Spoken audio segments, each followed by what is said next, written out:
या रसूलल्लाह या हबीबल मुनकर नकीर शिया सवाल करबेन बाशाया दिबेन नबी गो पर्दा उठाइया ओ सालाम करिब कदम चुमिया बिस्मिल्लाहिर रहमानिर रहीम उतिल अस्हाबुल उखदूद सदक़ल्लाहुल अज़ीम वसदक़ रसूलुहुन नबियुल हबीबुल करीम वनहनु अला ज़ालिका मिनश शाहिदीन वश्शाकिरीन वल्हम्दुलिल्लाहि रब्बिल आलमीन। ओ मेरे करीम से गर कतरा किसी ने मांगा मेरे करीम से घर कतरा किसी ने मांगा अरे दरिया बहा दिए दुर्बे बहा दिए दरिया बहा दिए दुर्बे बहा दिए ओ अल्लाह हो क्या जहन्नम अब भी नसर्द होगा अल्लाह क्या जहन्नम अब भी नसर्द होगा अरे रो रो के मुस्तफा ने दरिया बहा दिए अरे रो रो के मुस्तफा ने दरिया बहा दिए। मुअज़्ज़ज़ मोहतरम আজকে 3 दिन ব্যাপী চতুর্থ বার্ষিক ওয়াজ ও পবিত্র মিলাদ মাহফিল 2017 আজকের এই তৃতীয় দিনের সম্মানিত সভাপতি জনাব মৌলানা মোহাম্মদ মুর্শিদ খান সাহেব সাহেবজাদা পীর সাহেব গাফুরিয়া দরবার শরীফ সরফেশন ভোলা এই নুরানিয়া ইরফানি মাহফিলের প্রধান আকর্ষণ সুন্নি জনতার নয়নমণি আহলে সুন্নাত ওয়াল জামাতের অন্যতম কর্ণধার সারা বাংলাদেশের আলোড়নকারী বক্তা হযরত আল্লামা জনাব মাওলানা মুফতি মুখতার রাজা আল মাসুমি সাহেব মাসুমি আল উসমানী মুদ্দাজিল্লাহুল আলী বারাকাল্লাহু তাআলা ফি হায়াতিহি ওয়া ইলমিহি ওয়া হিলমিহি চিৎকার করে বলুন আল্লাহুম্মা আমিন। আমন্ত্রিত অতিথিবৃন্দ, মাহফিল পরিচালনায়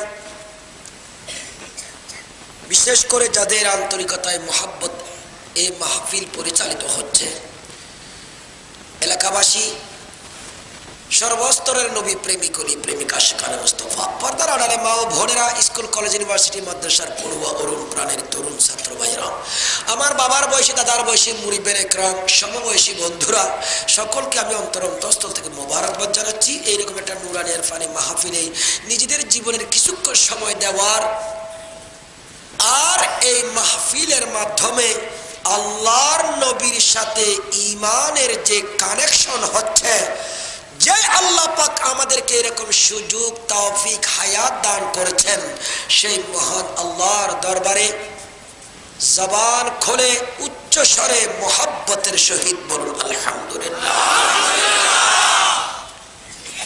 একবার আলহামদুলিল্লাহ বলার কারণে আল্লাহর হাবিব তিরমিজি শরীফের রওয়ায়াতে বর্ণনা রয়েছে, হাবিবে পাক ইরশাদ করেন, যে কেউ একবার আলহামদুলিল্লাহ বলবে তামলাউল মিজান, চিৎকার করে বলেন সুবহানাল্লাহ।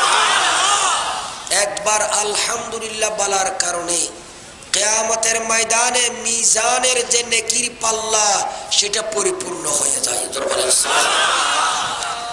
আর যে বলবে একবার সুবহানাল্লাহ ওয়ালহামদুলিল্লাহ তামলাউ আও ইয়ামলাউ মা বাইনাস সামাই ওয়াল আরদে, আল্লাহর হাবিব ইরশাদ করেছেন, একবার সুবহানাল্লাহ একবার আলহামদুলিল্লাহ যেই উম্মতের নরনারী বলবেন, পাঠ করবেন, আমার নবী 1400 বছর আগে ভবিষ্যৎবাণী দিয়ে দিয়েছেন, বলেছেন উম্মত জেনে রাখো, একবার আলহামদুলিল্লাহ একবার সুবহানাল্লাহ বলার কারণে এর সওয়াবের পরিমাণ কত জানো?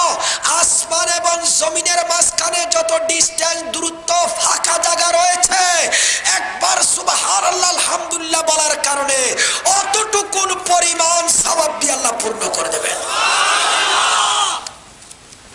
আল্লাহ পাক আজকের এই মাহফিলের বরকতে আমাদেরকে অতটুকু সওয়াব দান করুন, সবাই বলি আমিন। আমার দয়াল নবী, হায়াতুন নবী, জিন্দা নবী, কামলিওয়ালা নবী, নবীদের নবী, আরশে আজমের সৈয়দ দামি নবী, নবী মুহাম্মদুর রাসূলুল্লাহ সাল্লাল্লাহু তাআলা আলাইহি ওয়াসাল্লামের পাক রওজায়ে আতহার সোনার মদিনা আমাদের মাহফিল, আমাদের সওয়াবগুলো, আমাদের দরুদ আর সালামগুলো কামলিওয়ালার কদমে পাকে পৌঁছাইয়া দিন, বলি আমিন। আর একবার জোরে বলি আমিন। এই এলাকার যত মুর্দান আপন আপন কবরস্থানে শুয়ে আছেন, জুরাইন কবরস্থানে যত নিরোহী বেওয়ারিশ লাওয়ারিশ এইভাবে যত মানুষের মা বাবাকে দাপন করা হয়েছে, এই মাহফিলের ওসিলায় আল্লাহ পাক সকল মুর্দানদেরকে আল্লাহ ক্ষমা করে দিন, জোরে বলি আমিন।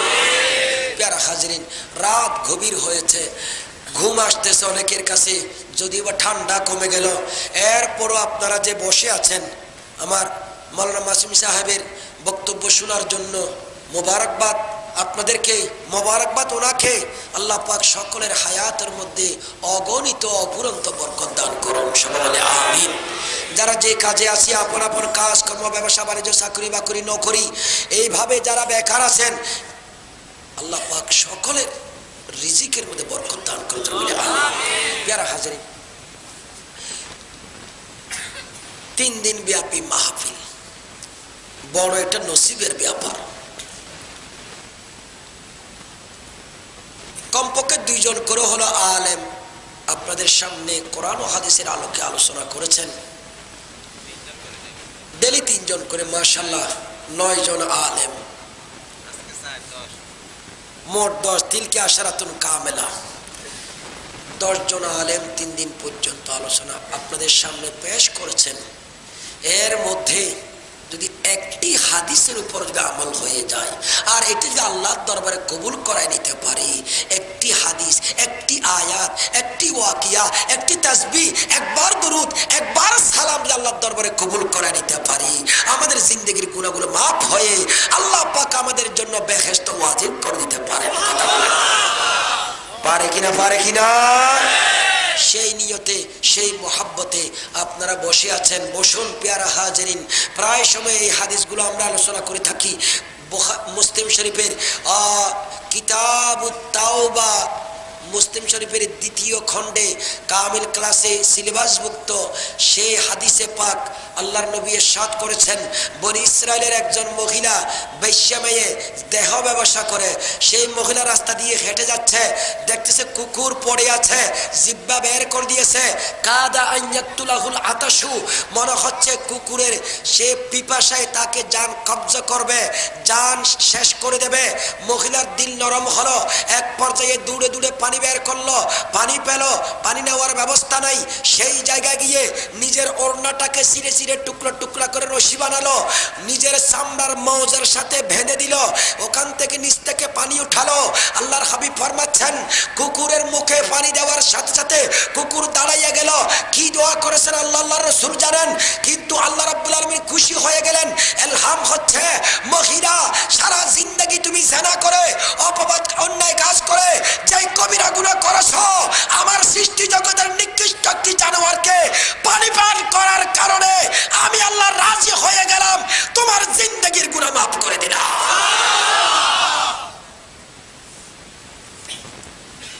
এরপরের রাওয়ায়াতে আমার নবী সাত ফরমাচ্ছেন ওয়া আমরাআতুন দাখালাত ফিন নার বিল হিররা, একজন মহিলা একটি বিড়ালের কারণে জাহান্নামে গেল।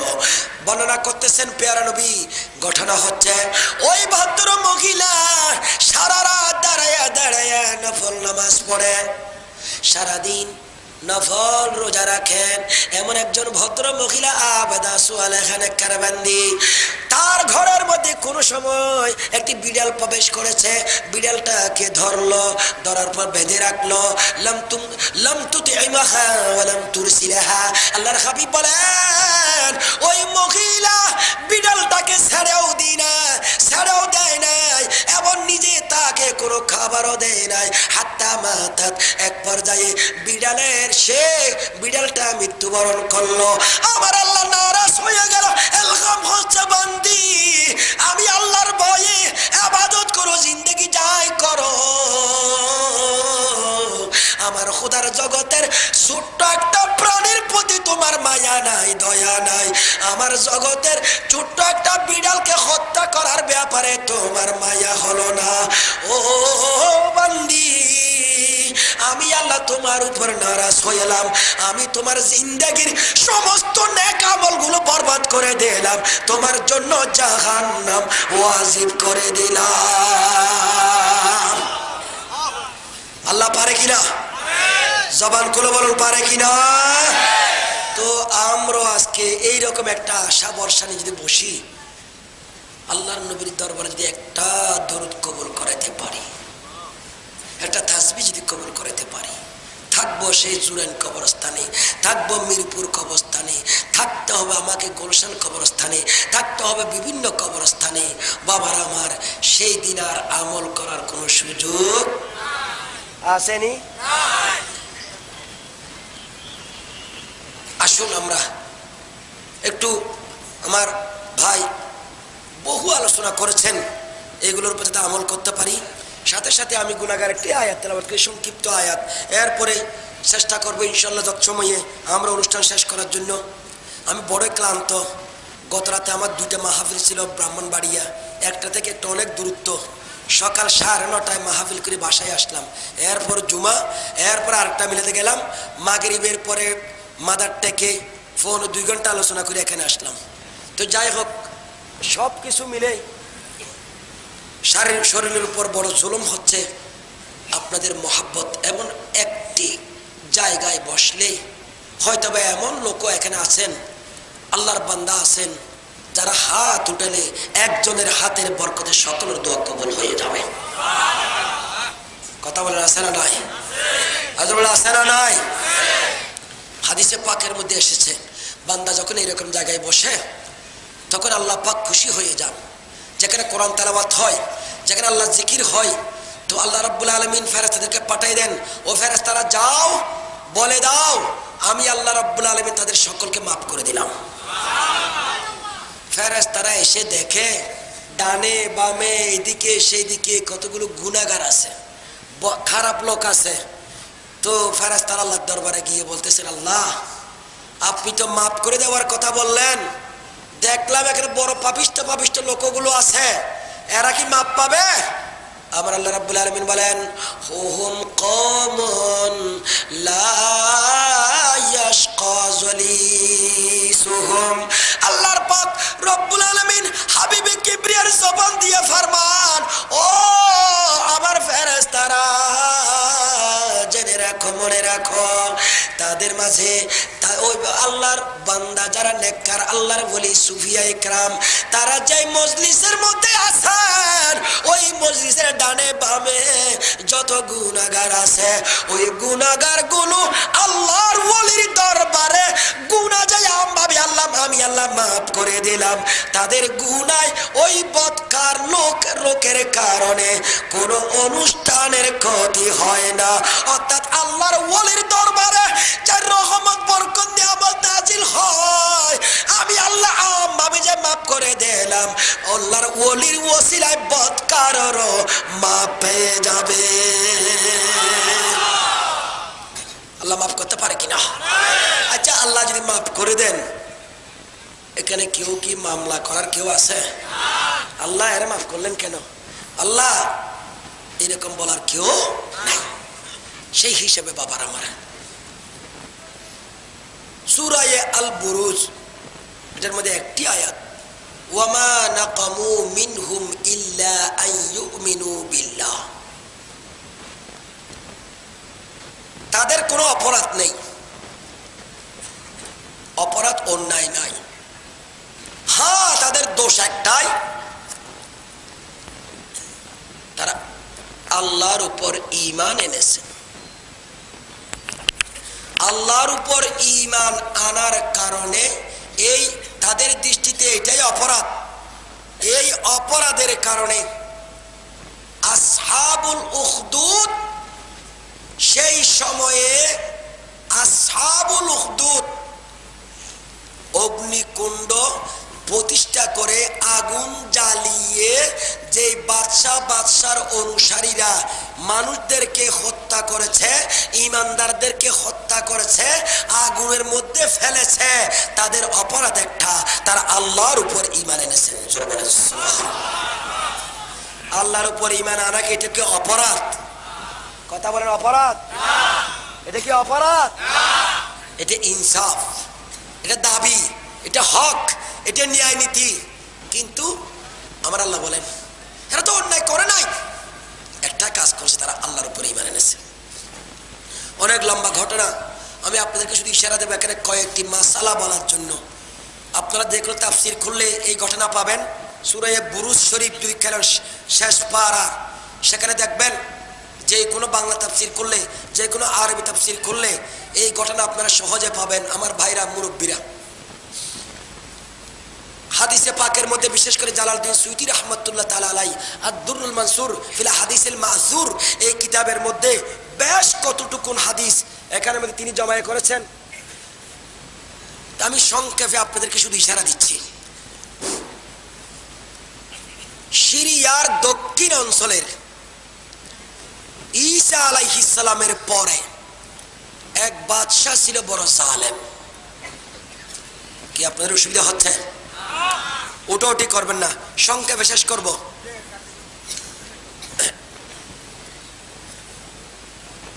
এই বাদশা বড় জালেম, এক পর্যায়ে তার বয়স হয়ে গেল অনেক। কি হয়ে গেল?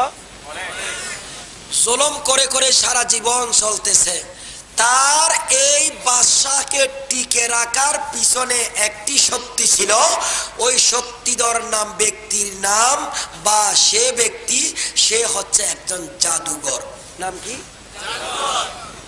এই জাদুর বলে এই ব্যক্তি যা জাদু বান টোনা যা করে, এইটা দিয়ে সে দেশ চালায়। বাদশা আরামে খুশিতে আছে এই জাদুঘরের উপর ভিত্তি করে। তো জাদুঘরের বয়স একদম শেষ বয়সে বুড়া হয়ে গেল। বুড়া হওয়ার কারণে বাদশাকে খবর দিল, বাদশাহ আমার বয়স তো শেষ, একটা কাজ করেন, আপনার বাদশাহী ঠিক রাখতে হবে, সেই জন্য আমার কাছে একটা ছেলে পাঠান, যেই ছেলেটাকে আমি জাদুবিদ্যা শিখাবো, আপনার সহযোগিতা করবে। আমি তো বুড়া হয়ে গেলাম, যে কোনো সময় মারা যেতে পারি, একটা ছেলে আমাকে দাও, আমি তারে জাদু শিখাইয়ে বড় জাদুঘর বানাবো, আপনার রাজত্বের জন্য সাহায্য করবে সে। এইরকম একটা বাচ্চা পাঠান। বাচ্চা শেষ পর্যন্ত একটা সোচ করলো, যাচাই বাছাই করে একটা দেখলো, একটা বাচ্চা সুন্দর, ভালো, জহিন, এইরকম সুন্দর বাচ্চা এবং জানে শুনে মেধা শক্তি ভালো, সোচ করে তারে জাদুঘরের কাছে প্রত্যেক দিন পাঠায়, জাদু শিখো, তোমাকে জাদু শিখতে হবে। প্যারা হাজরিন, ওই ছেলে প্রত্যেক দিন যায় জাদুঘরের কাছে আর বাড়িতে আসে। এইভাবে যেতে যেতে যেতে কতদিন যায়, হঠাৎ একদিন রাস্তার মধ্যে দেখা হয়ে গেল একজন পাদ্রী, একজন খ্রিস্টানের আলেম, খ্রিস্টানের একজন পাদ্রী দেখা হয়ে গেল। দেখা বলো কোথায় যাও? যাচ্ছি জাদু শিখানোর জন্য। আর ওই পাদ্রী আলেম তার ডেকে বলো, বাচ্চা তুমি পাদ্রীর কাছে যাইও, আমার কাছে একটু বসো, আমার কাছে একটু কিছু শিখো। একটু একটু বসতে বসতে বসতে দেখা যায় এমন একটা ভাব জমে গেল, এমন একটা পরিস্থিতি সৃষ্টি হয়ে গেল, বাচ্চা আলেমের কাছে বেশি সময় দেওয়ার কারণে জাদুঘরের কাছে যায়। জাদুকরের কাছে প্রত্যেকে যথা সময় আর যেতে পারে না, সেখানে বকা শুনে মারপিট পায়।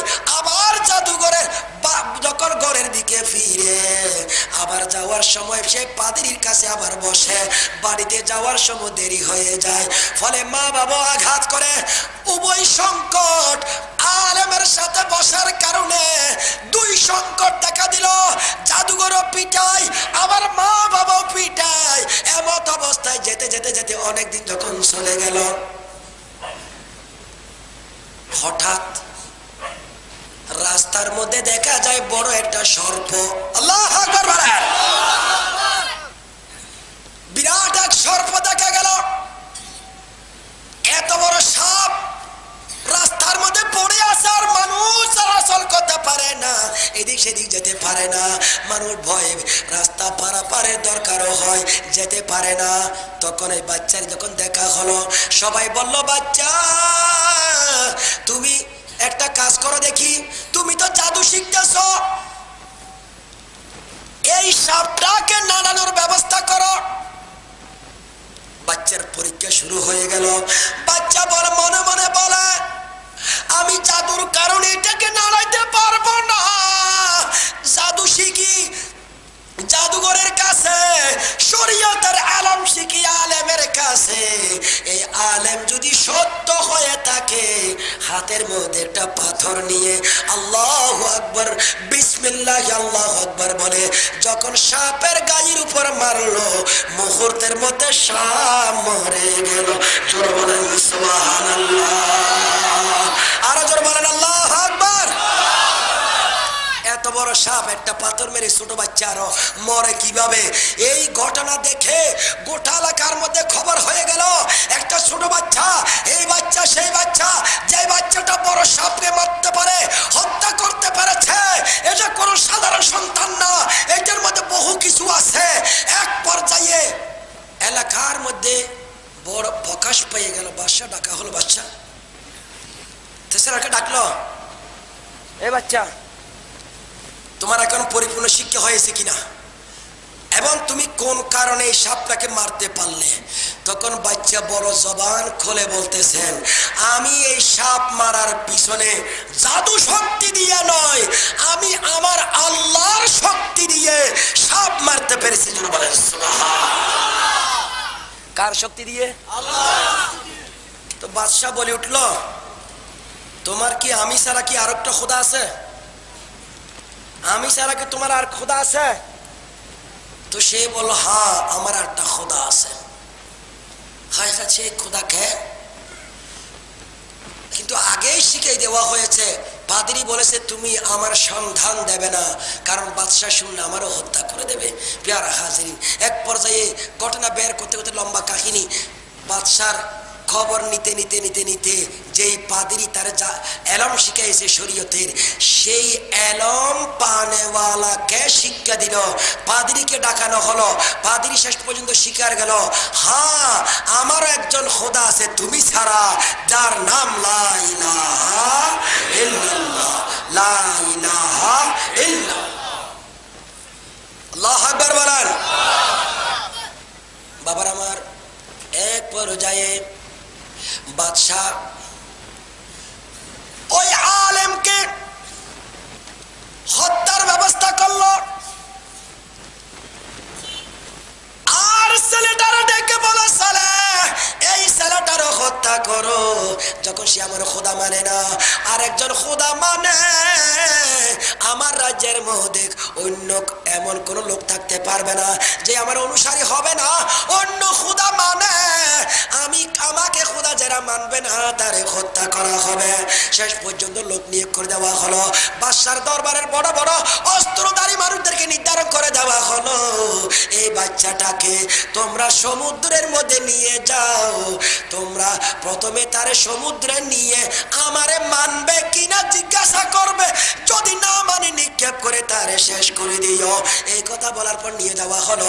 সমুদ্রে নিয়ে যাওয়ার পর ছেলেটার মধ্যে এমন একটা শক্তি এসে গেল, ওই বেলায়েতি পাওয়ার, শেষ পর্যন্ত তারা হযরত এই বাচ্চাটাকে নিক্ষেপ করার পরিবর্তে এরে ফেলে দেওয়ার আগে এক পর্যায়ে নৌকা নিজে নিজে ডুবে গেল।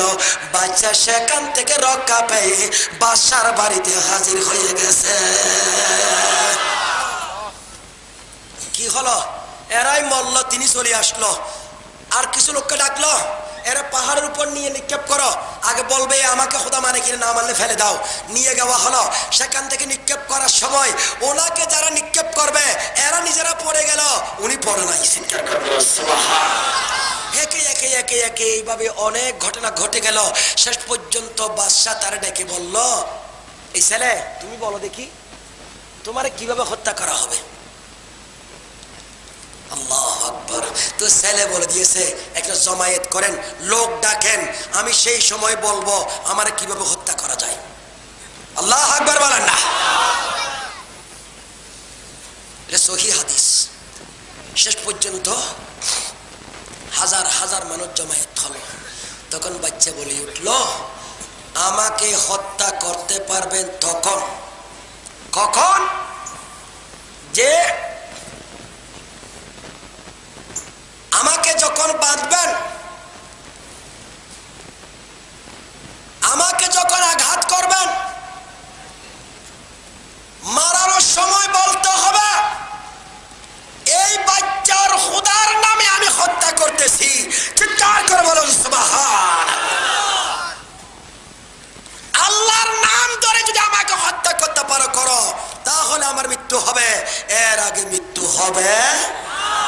এতদিন সেই খুদা সারা তারা মানানোর জন্য বলতেছে, বাচ্চারে হত্যা করার জন্য এক পর্যায়ে তীর নিক্ষেপ করলো, কানের লতি দিয়ে আল্লাহর নাম নিল।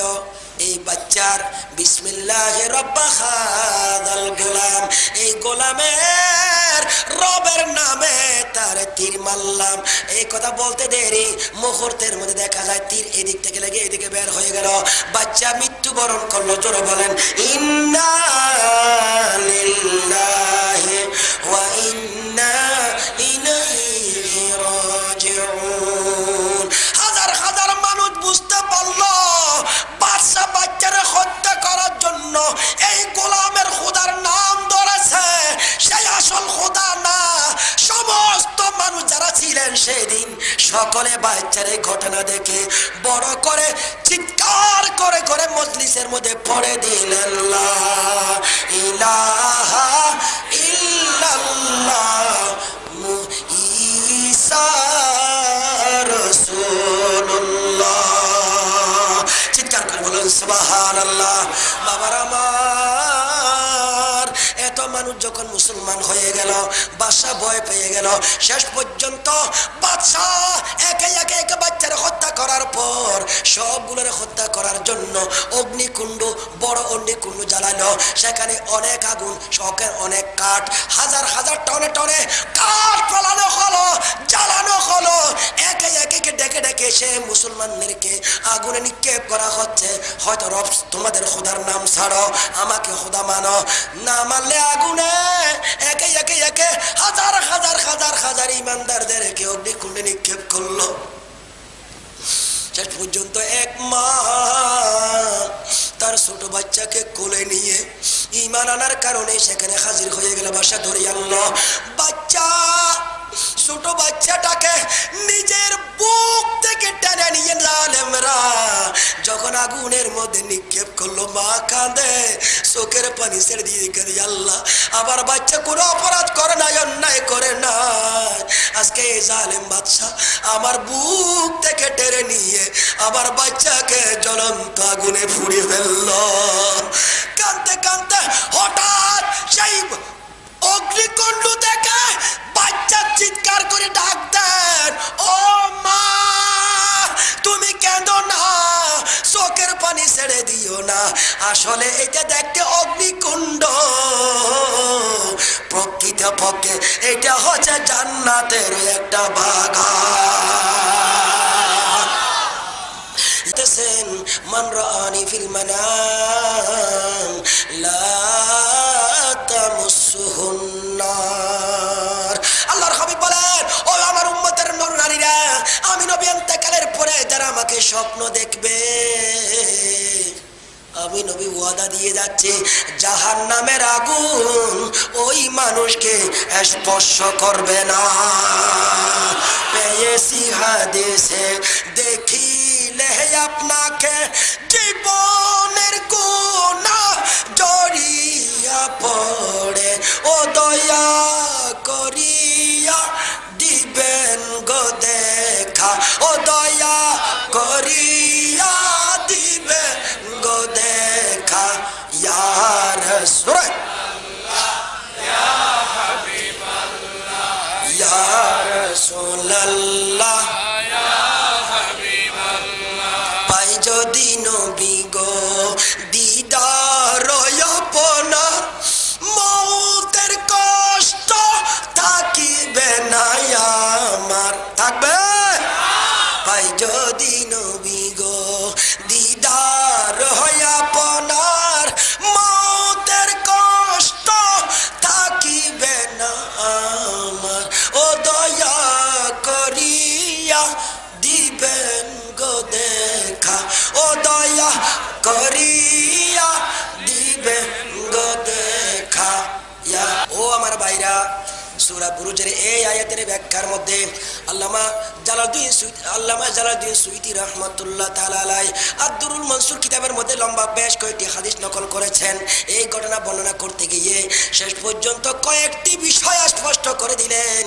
সেটা হচ্ছে, যেই ছোট বাচ্চা আগুনে পড়ার পর চিৎকার করে ডেকে উঠল, মা আর উপরে থাকার দরকার নাই, মা এসে যাও, ধাক্কা দেখা আল্লাহ দিন যাই হোক না কেন দেখা যায় উপরে আগুন। আমার আল্লাহ এটাকে আমাদের জন্য জান্নাতের বাগান বানাইয়া দিয়েছে।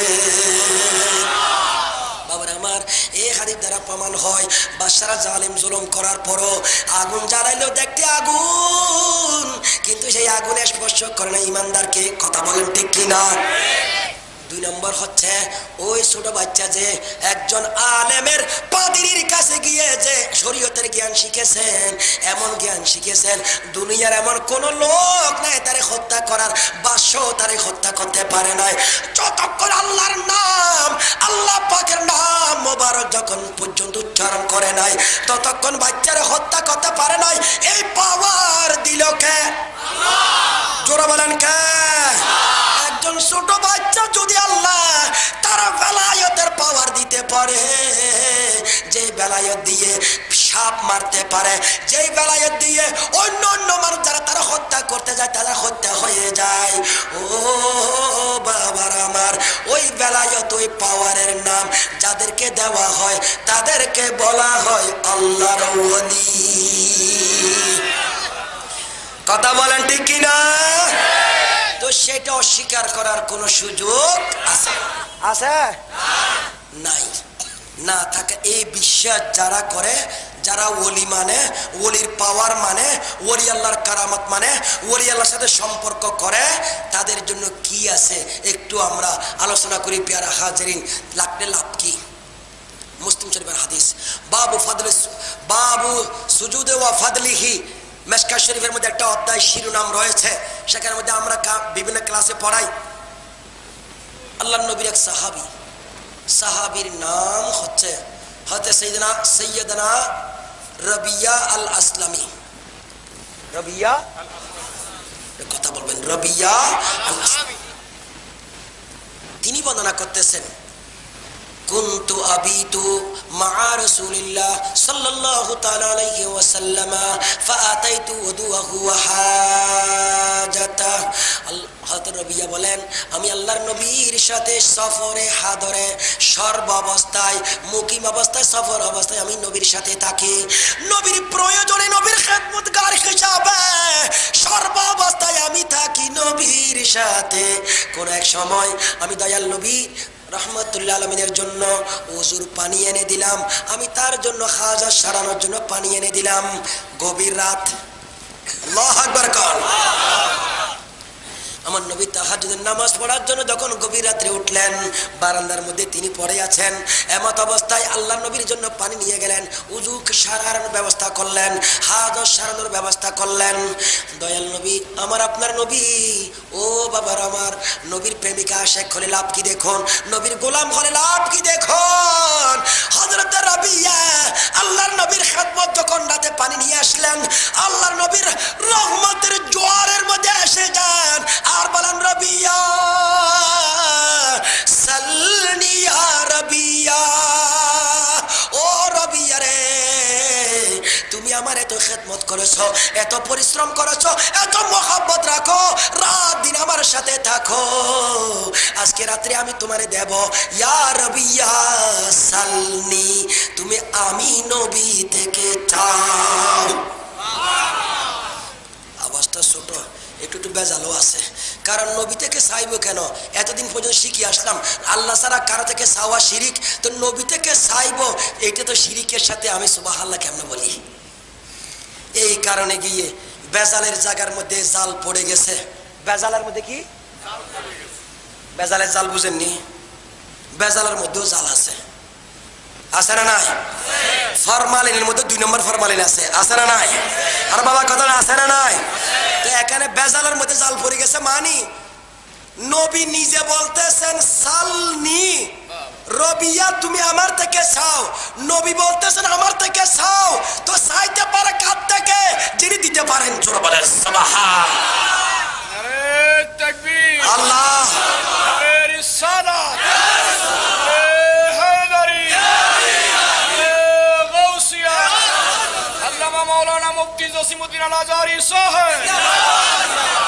কথাটা বুঝবেন, আমরা যতক্ষণ না বুঝবেন ততক্ষণ বসে থাকবো, কিন্তু মাসালা বুঝার ক্ষেত্রে আমরা প্রায় সময় আহলে সুন্নাত জামাতের কাম, আমরা আমাদের দল থেকে কারো বাদ দিতে চাই না, কোনো উম্মতকে ঠেলে দিতে চাই না, আনতে চাই। আমার নবীর একজন উম্মত, একজন আশেক বাড়লে আমাদের লাভ, কারণ হয়তো আমি গুনাহগার আটকে গেলে ওই ভাই আমার জন্য শাফাত করবে। কথা বলে ঠেলে দিতে চাই না। আল্লাহর নবী বলতেছেন, এটা মুসলিম শরীফের হাদিস, সালনি রবিয়া তুমি আমার থেকে চাও। সুবহানাল্লাহ বলবেন না? দেবেন নবী, কথা বলেন ঠিক কিনা? কে দেবেন? নবী দিতে পারে না? পিছনেগুলো বলে না দিতে পারে। আচ্ছা এখনো পারেন কেমন? হাদিস তো শেষ হয় নাই, জোশের মধ্যে বলে ফেলে, জোশের মধ্যে হুশ নাই, সেজন্য বলে ফেললেন। আচ্ছা যে কেমনে দেয় একটু দেখি। হাদিসে পাকের আলোচনা সামনে আসতেছে, সালনি রবিয়া তুমি আমার থেকে চাও। রাত গভীর, কেউ নাই, এই দুইজনও। সেই সময় আল্লাহ নবী বলেন, রবিয়া তুমি আমার খেদমত করছো, এখন তুমি কি চাইবে চাও। রবিয়ার আকীদা হচ্ছে নবী দিতে পারেন। চিৎকার করে বলেন সুবহান। হযরত রবিয়া নবীর সাহাবী, মনে মনে বলেন, আল্লাহর হাবিব চাইতে বললেন আমি চাইব, নবী তো দিতে পারে, তার মধ্যে কোনো সন্দেহ নাই। আমি দুনিয়ার টাকা পয়সা, দণ্ডদৌলত, মন্ত্রী, minister, MP, chairman, commissioner, councillor, আমি শিল্প প্রতিমন্ত্রী ও বিভিন্ন পদ চাইতে পারি, ধন সম্পদ চাইতে পারি, কিন্তু এইগুলো তো দুনিয়ার মধ্যে রেখে যেতে হবে, এগুলো সবগুলোতে এখানে ফেলে যেতে হবে। হযরত রবিয়া মনে মনে বলেন, আমি নবীর থেকে কি চাইবো? আমার যুবক ভাই কে যদি বলা হয়, এখন বাদশাহ, আমাদের প্রেসিডেন্ট অথবা প্রধানমন্ত্রী যদি বলেন, এই যুবক তুমি কি চাও, তখন বলবে মুস্তাফিজের মতো একটা বাড়ি দিলে চলবে। কথা বলেন ঠিক কিনা? আর আমাদের যদি শিল্পপতির বলে কি চান, গোলশান একটা বাড়ি দিলে চলবে।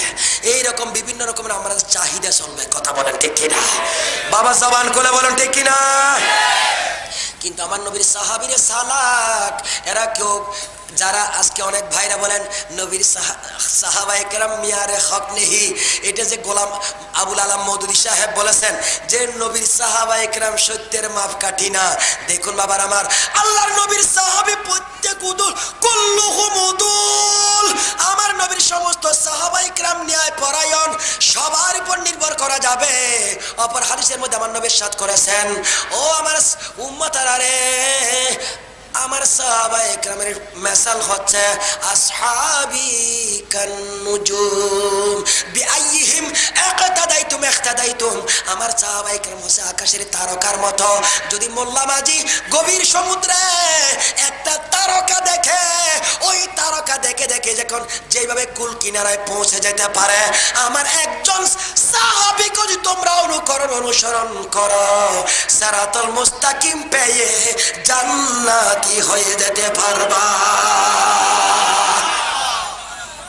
কথা বলেন ঠিক কিনা? ইয়ারা হাজরিন, আল্লাহর নবী সাহাবী হযরত রাবিয়া বলেন, ইয়া রাসূলুল্লাহ, আপনি চাইতে বললেন ধন দৌলত টাকা পয়সা এইগুলো কোনোটাই তো কাজে আসবে না, শেষ হয়ে যাবে। গভীর রাত্রে রবিয়া বলেন, ইয়া রাসূলুল্লাহ, ইন্নী আসআলুকা মুরাফাকাতাকা ফিল জান্নাহ। আল্লাহ, চিৎকার করে বলো। হযরত রবিয়া বলেন, ইয়া রাসূলুল্লাহ, দুনিয়ার যা চাইবো তো দুনিয়ায় রেখে যেতে হবে। সারা জীবন আপনার খেদমত করলাম, আপনার গোলামিত্বের নাম লেখাইলাম। আজকে যদি দুনিয়া চাই দুনিয়া পাবো, আপনি তো দেবেন বলেছেন। আমি দুনিয়ার কোনো কিছু চাইবো না, একটা জিনিস চাইবো, দুনিয়ার মধ্যে আপনার খেদমত করলাম, আপনার সাথে ছিলাম। আমি আজকে রাত্রে আপনার থেকে চাইবো জান্নাতে আপনার বন্ধু হয়ে থাকতে। চিৎকার করে বলুন সুবহানাল্লাহ। আল্লাহ, ইয়া রাসূলুল্লাহ,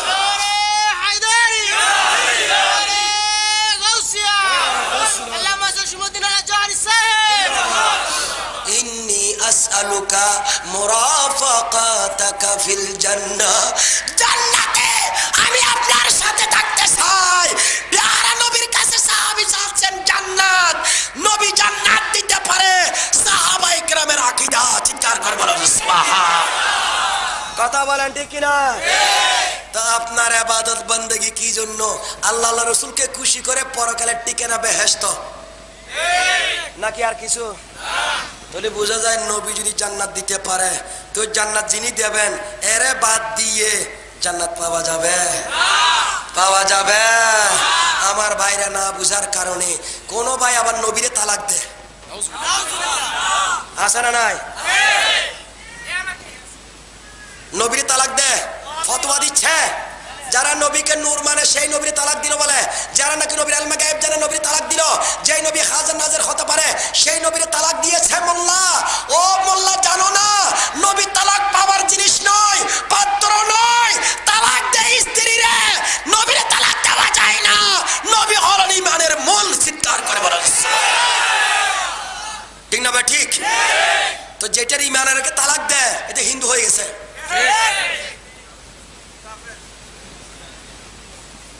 স্ত্রী তালাক দিলে একটা পাওয়া যায়, কথা বলেন ঠিক কিনা? কিন্তু নবীর তালাক দিলে আর কিছু আছে? চিন্তা করে দেখেন কি শব্দ বললেন আল্লাহর ওয়াস্তে। আমরা ঝগড়া ফাসাদের জন্য বলি না কথাটা, নিজেকে একবার বিবেচনা করেন। নবীর কি তালাক দেওয়া যায়? ফেসবুকে সব আছে, ইউটিউবের মধ্যে সব আছে। আল্লাহর ওয়াস্তে কার সাথে কোন বেয়াদবি চলে এটা সব জায়গায় চলে না। এই মস্কারা সব জায়গায় চলে। হ্যাঁ, বিদেশের টাকা খেয়ে গা একটু পকেট গরম, সেই জন্য নবীরে তালাক দেওয়ার মতো সাহস পেয়েছেন। এই পৃথিবীর বুকে শয়তানও এত বড় বেয়াদবি করে না। কথা বলেন ঠিক কিনা? শয়তান তালাক দেয় না আদম আলাইহিস সালামকে। তিনি যুক্তি দিয়েছেন, বাবা খালাকতানি মিন নার ওয়া খালাকতাহু মিন তিন। আমার তৈরি করেছ আগুন দিয়ে, তারা তৈরি করেছে মাটি দিয়ে। মাটি থাকবে নিচে, আগুন থাকবে উপরে। আমি তারা কেন সিজদা দেবো? তোমার দেব। যুক্তি বালা। কথা বলেন ঠিক কিনা? আল্লাহ কয় তোমরা কইলাম না আমি সিজদা দিতে, তুই যারা সিজদা দেস উনি বলতেছি তুই সিজদা দে আদমরে। দিল না। এই বেয়াদবি করার কারণে মালাউন হয়ে গেল। কথা বলেন ঠিক কিনা? এত এইটার কাজে মালাউন হয় যে উম্মতের নবীরে তালাক দেয়। হাই হাই, আমার নবী আকীদা মনে রাখেন, সাহাবী রাসূল বলেন, ইন্নী আসআলুকা মুরাফাকাতাকা ফিল জান্নাহ, ইয়া রাসূলুল্লাহ, আমি আপনার সাথে জান্নাতে থাকতে চাই। সাহাবী রাসূল দুনিয়ার মধ্যে নবীর সাথে ছিলেন, নবীর মহব্বত করেছেন, নবীর সুন্নাত ইত্তেবা করেছেন, নবীর পিছনে পিছনে চলেছেন, নবীর দরুদ জিকির আজকারের মধ্যে ছিলেন, কিন্তু সেই তিনি চাচ্ছেন, ইয়া রাসূলুল্লাহ, আপনার ছাড়া আমি জান্নাতে থাকবো কিভাবে?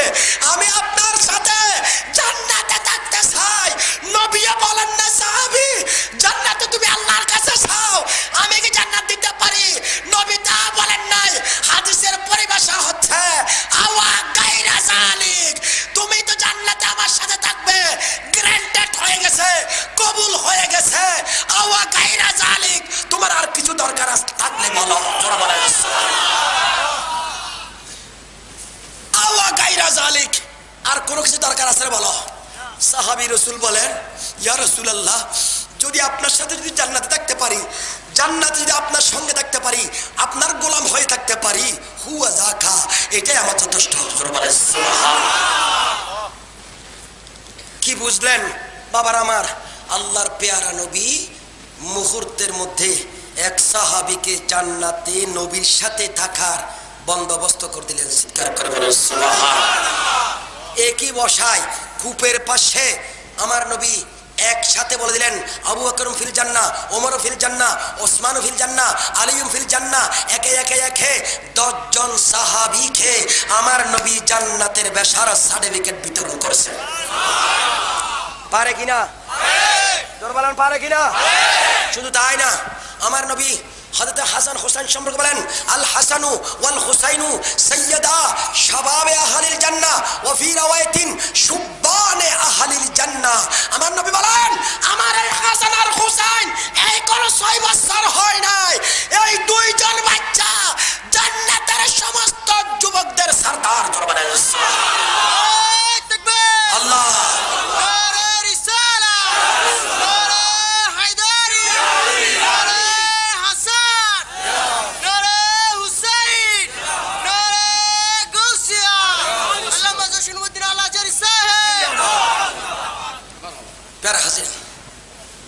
মা ফাতেমা জাহরা সম্পর্কে বলেছিলেন, ফাতেমা তো সাইয়্যিদাতু নিসায়ে আহলিল জান্নাহ। আমার নবী বলেছেন, ফাতেমা আমার কলিজার টুকরা, উনি হলেন জান্নাতের সমস্ত রমণীদের সরদারনি। চিৎকার করে তো নবী হাসান হোসেনেরও জান্নাতের সর্দার বানালেন, মা ফাতেমা জাহরাকে সমস্ত রমণীদের সর্দারনি বানালেন। 10 জন সাহাবীকে এক মুহূর্তে বেহেশতের সার্টিফিকেট দিলেন। হযরত রাবিয়াকে একই মুহূর্তে জান্নাতে নবীর সাথে থাকার ব্যবস্থা করে দিলেন। অগণিত অসংখ্য সাহাবায়ে কেরামকে নবী বেহেশত বিতরণ করেছেন। ওসমান জিন্নুরাইন এছাড়া 2 বার বেহেশত নবী থেকে কিনেছেন। এক সময় হচ্ছে মুতার যুদ্ধের সময়, আরেকবার হচ্ছে হযরত সাইয়েদনা ওসমান বীর মাওনা যখন তিনি ক্রয় করে দিলেন, তখন আমার নবী খুশি হয়ে জান্নাত দিয়েছেন। পেয়ারা হাজিরিন, কি বোঝা যায়? বুখারী শরীফের রওয়ায়াত, আল্লাহর নবী ইরশাদ ফরমান, ইন্নামা আনা কাসিমুন ওয়াল্লাহু ইউতি, সমস্ত নিয়ামতের মালিক হচ্ছে আল্লাহ, বন্টনকারী হলাম আমি নবী রাসূলুল্লাহ। জোরে বলেন সুবহানাল্লাহ। কথা বলেন ঠিক কি না? তো নবী যদি বন্টনকারী হয়, বন্টন রিজিক আছে, টাকা আছে, পয়সা আছে, ছেলেমাইয়া আছে, ধন দৌলত আছে, ইজ্জত সম্মান আছে, এলম আছে। কিছু কিছু ভাইরা বলেন, নবী শুধু এলম বিতরণ করেন, এলমে খাস করলেন কেন? উত্তর দে, কিতাবুল এলমের মধ্যে হাদিস এসেছে, সেই জন্য বাবা না না, যদিও বা হাদিসটা কিতাবুল এলমে এসেছে, হুকুম হচ্ছে আম, নবী সব কিছু বন্টন করতে পারেন। জোরে বলেন সুবহানাল্লাহ। সুতরাং আজ আমাদেরকে একটা শিক্ষা নিতে হবে, পেয়ারা নবীর শান বড় মহান। কথা বলেন ঠিক কিনা? আরেকবার জোরে বলেন ঠিক কিনা? বলেন, সোনার মদিনা আমার প্রাণের মদিনা, সব ভুলিব কিন্তু তোমায় ভুলতে পারি না।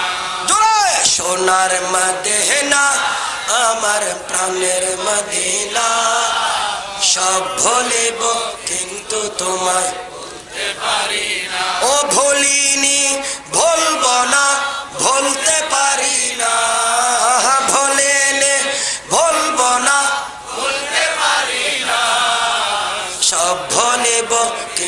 তোমায় আরশে মোয়াল্লার চেয়ে তুমি দামি হও, খোদার সৃষ্টিতে তুমি শ্রেষ্ঠ ভূমি হও। আরশে মোয়াল্লার চেয়ে তুমি দামি হও, খোদার সৃষ্টিতে তুমি শ্রেষ্ঠ ভূমি হও। ও তোমার বুকে শুয়ে আছেন শাহে মদিনা, তোমার বুকে শুয়ে আছেন শাহে মদিনা। সব ভুলিব কিন্তু তোমায় ভুলতে পারি না, সব ভুলিব কিন্তু তোমায় ভুলতে পারি না। সোনার মদিনা আমার প্রাণের মদিনা, ভুলিব কিন্তু তোমায় ভুলতে পারি না। বাবার আমার প্যার নবীর শান একটু দেখুন। বেহেশত দিলেন, বেহেশতের নবীর সাথে কারা যাবেন তারও একটা হাদিস, মুসলিম শরীফের হাদিস। আল্লাহ নবীর দরবারে কোন এক সাহাবী এসে জিজ্ঞাসা করেন, ইয়া রাসূলুল্লাহ মাতা তাকুমুস সাআ, কিয়ামত কবে হবে?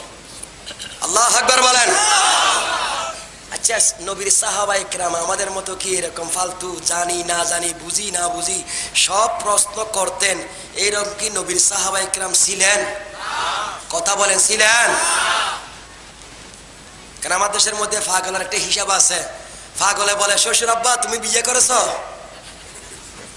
এরকম কিছু আছে না নাই? শ্বশুরে গিয়ে বলে কি, শ্বশুর আব্বা তুমি বিয়ে করছো? কথা বুঝে নাই। এইরকম ব্যাকল আছে না নাই? আমাদের সমাজে শ্বশুর বাবা বলবো না, ব্যাকল আমি যদি বিয়ে না করি তোর মেয়ে বিয়ে দিলাম কেমনে? এইরকম কিছু গন্ডমূর্খ আমার দেশের মধ্যে আছে, আছে না নাই? কিন্তু আমার নবীর সাহাবায়ে কেরাম একজনও সেই রকম ছিলেন। তো নবী সাহাবী জিজ্ঞেস করেন, ইয়া রাসূলুল্লাহ মাতা তাকুমুস সাআ, কিয়ামত কবে হবে? সাহাবীর বিশ্বাস হচ্ছে কিয়ামত সম্পর্কে আমার নবী জানেন। জানে না জানে? আবার অনেকে প্রশ্ন করে, হুজুর না কিয়ামত সম্পর্কে উলুমে খামসার মধ্যে এটা আছে, পাঁচটি বস্তু আল্লাহ ছাড়া কেউ জানে না, নবী জানেন কিভাবে? হাই হাই হাই শিরকে না হয়ে গেল না। একটু খেয়াল করুন, নবী বলে দিয়েছেন কিয়ামত কোন দিন হবে? জুমাবার। কথা বলেন ঠিক কিনা? নবী বলে দিয়েছেন কোন মাসে হবে? মুহররম মাস। ঠিক না বেটি? টাইমও বলে দিয়েছেন বাইনাল আসর ওয়াল মাগরিব, মাগরিব এবং আসরের মাঝখানে কিয়ামত সংঘটিত হবে। আল্লাহু আকবার কও। দিনও বললেন, মাসও বললেন, সময়ও বললেন, বাকি আছে কি? বৎসর। তারিখ নয় কি? আরে জোরখানা কয়। তো তিনটি যিনি বলতে পারলেন কিয়ামতের আর কোন দিন হবে, কোন সময় হবে, কোন মাসে হবে, তিনটি বলে দিলেন। বাকি আছে মাত্র তারিখ, কোন বৎসর হবে। তো এইটা বললে এটা নবীর কাছে জানা আছে না নাই? কথা বলেন, আছে না নাই? যিনি তিনটি বলতে পারেন তিনি বাকিটা বলতে পারে কিনা? বোঝা যায় সাহাবীর আকীদা হচ্ছে নবী কিয়ামত সম্পর্ক। তো আমার নবী তারে উল্টো প্রশ্ন করলেন, মা আ'দাত্তা লাহ। সাহাবী কিয়ামত সম্পর্কে প্রশ্ন করেছো, তুমি বলো দেখি কিয়ামতের জন্য তোমার কি প্রিপারেশন আছে, কি প্রস্তুতি আছে, কি আমল আছে, তুমি কি নেক আমল করেছো? এই কথা বলতে দেরি সাহাবী রাসূল চোখের পানি ছেড়ে দিলেন আর কান্না অবস্থায় বলেন, ইয়া রাসূলুল্লাহ মা আ'দাতু লাহা মিন কাসীরি সালাতিন ওয়ালা সিয়ামিন ওয়ালা সাদাকাতিন। ও আল্লাহর হাবিব, কিয়ামতের দিন নাজাত পাওয়ার জন্য, মুক্তি পাওয়ার জন্য, বেহেশত পাওয়ার জন্য, নিরাপদে ফুলসিরাত পার পাওয়ার জন্য, নিরাপদে জাহান্নাম থেকে বেঁচে জান্নাতে যাওয়ার জন্য আমার তখন বেশি নফল নামাজ নাই, বেশি নফল দান সদকা নাই, বেশি নফল রোজাও নাই। ও দয়াল নবী রে, বেহেশত যদি আল্লাহ দেন, আল্লাহ যদি সুযোগ করে দেন, আমি পাওয়ার ওসিলা হচ্ছে ওয়ালাকিন্নী উহিব্বুল্লাহ ওয়া রাসূলাহ।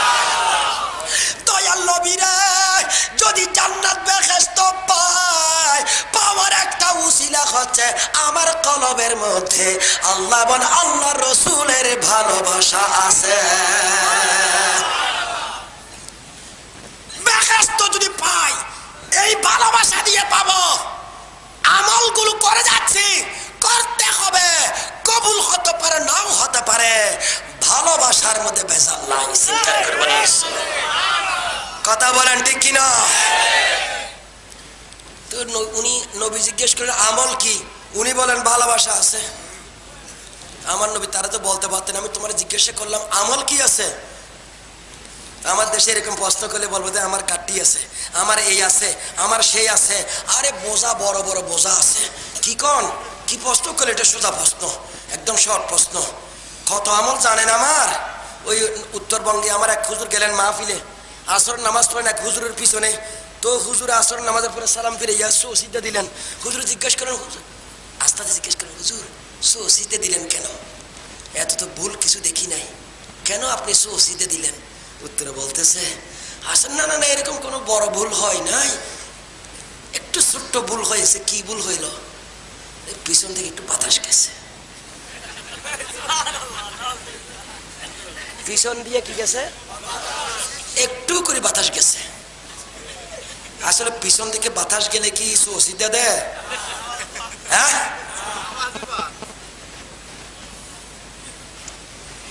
এইরকম নামাজ যদি হারা জিন্দগি নয়, কোটি কোটি বছর পড়লো, এক ওয়াক্ত নামাজ কবুল হবে? যে মোল্লার কাছে বাতাস গেলে উজু করতে হয় না সুসিদা দিতে হয়, এলম নাই, এইরকম মোল্লার পিছনে নামাজ পড়ে নামাজ কবুল হবে? আমরা তো পড়তেছি, বাজারে গেলে গরু লেস উল্টে দেখি, গাই না বলদ, বিরিশ না ষাঁড়, এটা উল্টা উল্টা দেখি। দোকানে গেলে দেশি স্বর্ণ না বিদেশি স্বর্ণ, এটা কি ইন্ডিয়ার স্বর্ণ না দুবাইয়ের স্বর্ণ, না উল্টা উল্টা দেখি। এটা কি 22 না 21 নাকি 24 নাকি 80, এই সবগুলো খুলে করে নাম্বার দেখে দেখে স্বর্ণ কিনি। না চিনলো চশমা লাগাইয়া খুলি দেখি, সব জানি। বাজারে গেলে রুই মাছ কোনটা ফাঁকা, কোনটা কাঁচা, কোনটা ফসা, কান উল্টাই দেখে লাল হলে এটা হয় কি তাজা, আর লাল কান যদি কালো হয় এটা হচ্ছে ফসা। সব বুঝি। এইভাবে বুঝতে বুঝতে এত পারদর্শী, এত সব কিছুর মধ্যে আমরা বুঝি।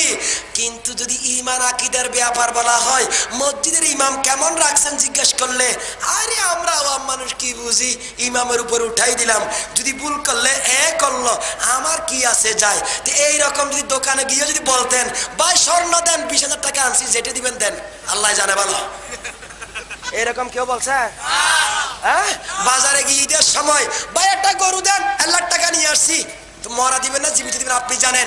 মরা দিলে আল্লাহ আপনার বিচার করবে, তাজা দিলে আল্লাহ আপনার পুরস্কার দেবে, এরকম কেউ বলে না। তখন তো লেস উল্টে উল্টে দেখেন, এতটুকুন বুঝেন জায়গা সম্পত্তি কতটুকুন আছে নাই, কত একর, কত শতক, কত গন্ডা, কত, এই সবগুলোর অতিশয় হিসাব জানেন। সব ব্যাপারে আমাদের ইমান ভালো। ইমান আকীদার ব্যাপারে জিজ্ঞেস করলে আমরা মানুষ কি বুঝি। আচ্ছা, এই জবাবটা আল্লাহরে দিয়ে সারতে পারবেন? বাবা একটু কথা বলেন, পারবেন? আল্লাহ যদি জিজ্ঞেস করে তুমি কোনটা জানো নাই, কোনটা বাকি আছে, সংসার জীবন থেকে শুরু করে সব পারলে, চাঁদাবাজি, টেন্ডারবাজি, বোমাবাজি, সব কিছু তুমি করতে পারলা, শরীরের বাহু দেখাইলে, ক্ষমতা দেখাইলা, সব তো পারলে, কোনটা অসক্ষম, সব পারলে। কিন্তু ইমান আকীদার ব্যাপারে বললে আমি বুঝি না, আওয়াম মানুষ। এই দোহাই দিয়ে কবরের আযাব থেকে বাঁচার সুযোগ, কথা বলেন ঠিক কিনা? অনুরোধ করবো বাবা মুরব্বীরা আমার, কিছু আলেমও কয় যে আম মানুষের সামনে নবীরে নিয়ে তো আলোচনা দরকার না, নবীর নিয়ে দরকার নেই, শুধু নেতা নেত্রী নিয়ে আলোচনা করেন। হ্যাঁ, আপনারা নিয়ে আলোচনা করেন, আর কেউ দরকার নাই। নবীরে আলোচনা করি, এই জন্য নবী হচ্ছে ইমানের মূল, কথা বলেন ঠিক কিনা?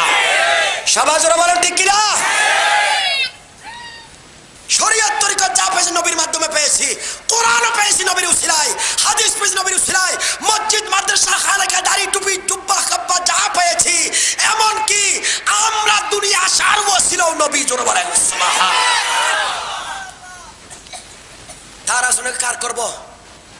আমার আল্লাহরে জিজ্ঞেস করো না, আল্লাহ তুমি তোমার কথা না বলে নবীর কথা বলছো কেন? আল্লাহরে জিজ্ঞেস করেন এটা। কারণ গোটা কোরআন শরীফটা আল্লামা শের বাংলা হুজুর বলেন, হামা কোরআন বা তাওসিফে মুহাম্মদ, গোটা কোরআন নবীর প্রশংসার প্রশংসা। চিৎকার করে বলুন সুবহানাল্লাহ। কোরআন বাদ দিয়ে দেন, এখানে নবীর প্রশংসা বেশি। গীতা পড়া ছাড়া আর কোনো উপায় নাই। কথা কন ঠিক কিনা? গীতা মলয় এই দেশের মধ্যে অনেক, রাগ করবেন না, আমাদের দেশের মধ্যে জুব্বা কাব্বা পরলে মনে হয় আলেম, অথচ পুলিশের ড্রেস যদি পুলিশ না হয় ড্রেস পরলে ভুয়া পুলিশ, র্যাবের পুলিশ পোশাক যদি কেউ পরে র্যাব না হয়ে ভুয়া র্যাব, ডাক্তার পাস না করলে MBBS না হলে ভুয়া ডাক্তার, সাংবাদিকতা যদি পাস না করে এরা বলা হয় ভুয়া সাংবাদিক, হলুদ সাংবাদিক ইত্যাদি ইত্যাদি সব বলা হয়। কিন্তু একটা জায়গায় আজকে আমাদের সরকার বুঝে না, আমাদের দেশে মানুষ বুঝে না, আলেম নয়, মাদ্রাসায় পড়ে নাই, মাদ্রাসার বারান্দাও যায় নাই, জুব্বা কাব্বা পরে যখন মসজিদে মিম্বারে দাঁড়াইয়া যায় বড় হুজুর, এই ভুয়া হুজুর দ্বারা দরকার আছে না নাই? এটার জন্য কোনো সরকারের অভিযান নাই, সব জায়গায় অভিযান চলে। এই বুয়া হুজুর ধরেন, দেশের মধ্যে জঙ্গিবাদ থাকবে না। কথা বলেন, আরে জোরে বলেন ঠিক কিনা? কোন সার্টিফিকেট আছে দেখাও, দাঁড়ায় মসজিদ দাঁড়াইছি, দাঁড়াও কি আছে তোমার? বলার মধ্যে কি না না না হুজুরের সাথে বিয়া দেবে গেলে আলম চলে যাবে। তারপরে হেঁটে আলম মনে যাবে কোথেকে? আমাদের দেশে ভক্তি ভালো, এত ভক্তি ভালো না, কারণ যে ভক্তি যাদেরকে করেছেন তারা শাহজালাল বাবার দরবারে বোমা নিয়ে যায়। কথা বলেন ঠিক কিনা? তো যার দ্বারা ইসলাম পাইলাম তারে আগে মারলেন, এ কেমন হুজুর? শয়তান চিনেন, শয়তানের কোনো লেজ নাই। কথা বলেন ঠিক কিনা? আমি আপনাদেরকে অনুরোধ করবো, ইমান আকীদা মজবুত, আমল 5 ওয়াক্ত নামাজ, এর আগে আলোচনা হয়েছে। প্যারা হাজরিন, আমরা মুসলমান, ইনশাল্লাহ এই মুসলমান মরবে, ঈমানের উপর মরবে। আল্লাহ বলেন ওয়ালা তামুতুন্না ইল্লা ওয়া আনতুম মুসলিমুন, তোমরা মুসলমান না হয়ে মরো না। তো মুসলমানিত্ব কি? মুসলমানিত্ব হচ্ছে গোটা নবীর সুন্নতের উপর জীবন যাপন করা। কথা বলেন ঠিক কিনা? সবাই একটু জোরে বলেন ঠিক কিনা?